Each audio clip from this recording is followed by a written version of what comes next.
Hello everyone अस्सलाम वालेकुम welcome back to my YouTube channel. आज बनाई आছোঁ মাছৰ তেল। ভাবিছোঁ আপোনালোকৰ লগতো শ্বেয়াৰ কৰোঁ কেনেকৈনো বনালোঁ, তেতিয়া আপোনালোকেও কেতিয়াবা ঘৰত বনাই খাই চাব পাৰে মই যিদৰে বনাইছোঁ।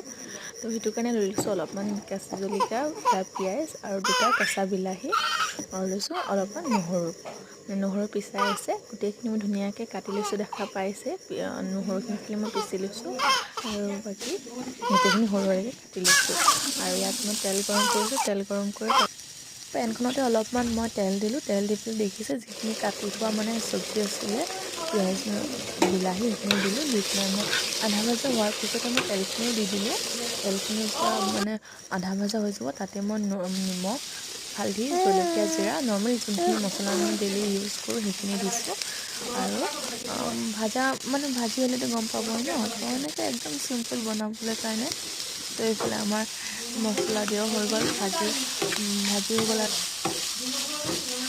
হৈ গ'ল। আৰু যোনখিনি মই ধনিয়া দেখালোঁ সেই ধনিয়াখিনি আমাৰ বাৰীৰে ধনিয়া হয় কৰিছিলোঁ। তো দেখা পাইছে ভাজা হৈয়ে গ'ল আমাৰ মাছৰ পেটু, মাছৰ তেল হয় এইখিনি, মাছৰ পেটু নহয় মাছৰ তেল ভাজা হৈ গ'ল। তাৰপিছত ধনিয়া পাত দিছোঁ আৰু আমাৰ একদম খাবলৈ কাৰণে ৰেডি হৈ গ'ল। খাবলৈ বহুত বেছি ভাল হয়, টেষ্টি হয়।